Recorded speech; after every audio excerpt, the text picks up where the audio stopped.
I'm sorry, Catherine. I truly apologize. Those guys aren't family at all. Oh, I feel so pathetic. The moment I saw his rare tears flowing, I made a huge decision in my heart. I paid off $200,000 in debt, rebuilt my in-laws' small diner in the countryside, and even built a two-family home for my mother-in-law who needed care. Yet she wouldn't let us live in the new house and intends to hand over both the shop and the house to my brother-in-law. Such a ridiculous thing. This shouldn't be allowed. I'll make them regret this. I won't tolerate it any longer. I can't forgive them anymore. Thinking that, I managed to suppress my trembling hand in anger and took out my smartphone from my jacket pocket. It was time for revenge on those who used and mocked us. I am Catherine, turning 30 this year. I work as a business consultant at a company in California. My husband Tom is the same age as me and works at a popular restaurant where his skills are recognized. He works hard as a deputy chef. He doesn't talk much usually, but he's a very hard worker, kind, and sincere husband. Today, we were dining with Emily, our mutual close friend, at our home. Is that true? You're both going back to your hometown? With a wine glass in hand, Emily's eyes widened in surprise as she asked again. Yes, that's right. My father-in-law fell ill, so we decided to go back, and Tom will take over the family's diner. I feel bad for Catherine quitting her job, but the family diner is an important place for me, and seeing my father there was the reason I aspired to be a chef. That's important too. But even with the beautiful dish Tom prepared in front of her, Emily didn't dig in but instead poked at her food, looking like she wanted to say something. Childhood friends Emily and Tom are from a coastal district far from California. Emily moved to California for further studies and met me when we entered the same university. Coming from a wealthy family and being a cheerful, laddie-like person, Emily had a different personality than me. But we strangely got along well and became best friends. And then Emily said, "You two are definitely a perfect match," and introduced her childhood friend Tom to me. But Catherine, you're doing great as a business consultant, and Tom works at a famous French restaurant, right? It seems a waste to give up the situation. Moreover, you both have dreams for the future, don't you? Thank you, Emily. Thanks for your concern. But with a laptop, I can work from anywhere now, and I want to be by Tom's side and support him as much as I can. Okay, I get it. Good for both of you. When I visit our hometown, let me taste Tom's delicious cooking. Thanks, Catherine. We still have wine left. I'll get a refill. As Tom left the table, Emily whispered to me with a worried look. Thank you, Emily, for your concern. I know it won't be easy, but I'll do my best. I'm grateful to have such wonderful friends. Though I'm apprehensive about the uncertain future, I believe everything will be okay. Time passed since our farewell party with Emily, and we, as a couple, moved to Tom's hometown. Little did we know about the trials that awaited us. Upon hearing that my father-in-law was hospitalized, I went to visit him. He looked much frailer than I expected, lying in his bed. It seems I don't have much time left, the doctor told me. It's terminal cancer, my father-in-law, who is as reticent as Tom, said quietly. I had braced myself for such news, but hearing it from him directly was a tremendous shock. He was always hardworking, with his main hobby being collecting unique antique ceramics and dishes. He had always been kind to Tom and cherished him since he was young. It's okay, Dad. Focus on your treatment without worrying, Tom reassured him, holding his father's hand. Tom, you found a good wife, my father-in-law said, just as I was on the verge of tears, moved by how considerate he was even towards me. A shrill, loud voice echoed throughout the hospital room. Oh, excuse me. If you're here, you should have let me know. Both of you, come over here. I have something important to discuss. We were surprised. I turned around to find it was my mother-in-law, even though she suffers from high blood pressure. Raising her voice like that, I worry it might increase her blood pressure even more. Born into a prestigious family that owns multiple lands in their hometown, she was pampered by her grandparents. Maybe because of that upbringing, she's quite self-centered. My father-in-law, who married into her family, was always submissive and followed her every command. Furthermore, just because John, the younger brother, resembled her, she favored him. On the other hand, she seemed to neglect Tom, who looked more like his father. I've always felt that the overbearing mother-in-law and I weren't the best match. You know, I have something to discuss about the shop. Well, it's about money. As she started talking, the situation with the store was worse than I had imagined. The mother-in-law, the owner of the diner they ran, owned the land it was on, and they lived on the second floor, using it as both a residence and a shop. In the countryside, they had no competition, and the father-in-law's cooking was delicious, which kept the regular customers coming. However, since the only chef was the father-in-law, they couldn't open the store while he was hospitalized, and their income dropped to zero. Additionally, the mother-in-law owned an old apartment nearby, which was infested with termites, and they decided to demolish it. The cost of demolishing the apartment and other expenses piled up, leading to a debt of $200,000. Why did you let it get this bad, Mom? If it's like this, why not sell the land or the shop? How could you say that? Let go of our ancestral land so easily. We have loyal customers. Your father would be devastated. The only thing you're good at is cooking, so figure it out. I'm too old for this. Tom, it's okay. We'll work through this together. I'll help too. From that point, Tom and I focused on repaying the debt and revitalizing the diner, coming up with various plans. As it turns out, I had inherited $230,000 from my wealthy father who passed away 2 years ago. I offered to use that money for debt repayment. Hearing this, Tom thanked me repeatedly. Honestly, that money was important to me, and I had plans for it, but ensuring the peace of my in-laws was paramount. Tom was skilled not only in Western cuisine but also in Asian cuisines. Regular customers praised Tom's dishes as tasty as his father's. Thanks to that, local customers started returning to our shop. I used my previous work experience to improve parking, renovate the interior, develop new menus, and vigorously advertise online. Our diner gained popularity and stabilized its business, thanks to a newly opened tourist spot nearby. It was around this time that the father-in-law, who had been battling illness, passed away. We, the couple, were the ones by his side during his final moments. Tom's father murmured weakly, squeezing Tom's hand and trying to convey something with his fleeting strength. "Don't worry, Dad. We'll protect the shop and Mom." And so Tom and I watched over my father-in-law as he passed away.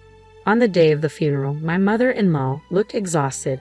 By her side, Tom's younger brother, John, and his wife, Karen, had been accompanying her the entire time. Because my in-laws weren't preparing for the funeral at all, we were the ones managing the arrangements and payments, busily going about the tasks. Catherine, who was always hardworking, sure has a different work ethic. It's amazing how she can work even in times like this. She's now the wife of the diner owner, right? It must be nice to have your own shop, huh? A drunk John said this. Tom, who had been treated coldly by his mother, had to leave home after high school without a dime. Thanks to his savings and the tuition secretly paid by his father, he managed to graduate from culinary school. On the other hand, John, who was pampered by their mother, apparently had no problems entering a private university. After graduating, he got a job in sales and met the beautiful Karen, who he married. Now he works in a nearby city. But John and I graduated from the business department. To be honest, the level of my university was higher. John didn't seem to like this fact and would occasionally make snide remarks or mock Tom behind our backs. John and his family were not informed about the debt, and of course, they had no way of knowing how hard we had worked to pay it off and revitalize the shop. I was honestly irritated, but I decided to ignore him. Amidst all this, suddenly, a loud scream of "No way" was heard. The voice belonged to Karen. Rushing to where Karen was, we saw my mother-in-law in her mourning clothes, lying on the ground and convulsing. Her face was blue, pale, and she was frothing at the mouth. Seeing this, John, Tom, and I all panicked and immediately called for an ambulance. After being taken to the hospital by ambulance, we were told that Emily's mother had suffered a stroke. She had a history of high blood pressure, and it was possible that the stress from her husband's death and lack of sleep contributed to it. Fortunately, she survived without significant loss of speech ability, but paralysis remained, and she needed care. Despite her condition, she summoned us for a discussion. Now that the debt has been repaid and the shop is doing well, why not use the insurance money from your father and build a multi-generational home on the site of the demolished apartment? I can't live on the second floor anymore with my condition. I was honestly surprised by such a proposal from her, especially when she was the one in debt to others and without showing any signs of remorse. It was true that it would be hard for her to live above the shop in her current state. We lived in a nearby apartment and had rent to pay. If we expanded the second floor where she lived, we could potentially enlarge the shop as well. Tom's father's last words crossed my mind. Take care of the shop and your mother-in-law. He probably wanted to convey that sentiment, though. I had differences with my mother-in-law. I wanted to respect the kind words of Tom's father, who was so much like Tom. We convinced ourselves and decided to proceed with building the multi-generational home. We used the insurance money, but it wasn't enough. We had to invest almost all of our savings that we had accumulated for our dream. I'm sorry, Catherine. Because of this, we might have to give up on our dream, Tom said, looking saddened and defeated. Seeing his demeanor, I felt even more in love with him. It's okay. Our shop is doing well, and we can save up money again. We're getting a new house, so let's stay positive and move forward, I said, suppressing my feelings and trying my best to encourage Tom. The construction of the multi-generational home was commissioned to a newly established construction company, possibly through some connection of John's. This company was known for their trendy designs. We would have preferred a local and reputable construction company, but John and my mother-in-law forcefully made the decision. We were busy getting our previously closed shop up and running, so we provided our living preferences and let John and the others oversee the rest of the construction. Several months later, our multi-generational home was finally complete. True to the construction company's reputation, the house had a stylish exterior. The first floor was made barrier-free to accommodate my mother-in-law's needs. The second floor of the part we lived in had a state-of-the-art kitchen set up for Tom, and it looked very user-friendly. Then it was when we, my mother-in-law, Tom, and I, and John and his wife, gathered to celebrate the completion of the new house. Tom, can I talk to you for a moment? My mother-in-law, who was seated in a wheelchair, suddenly began to speak. At that moment, I had a bad feeling about her request. What if she's about to make an unreasonable demand? Well, I want John to take care of the shop, since John and his family will live with me and take care of me. You, Tom, can return to California. This was unbelievable.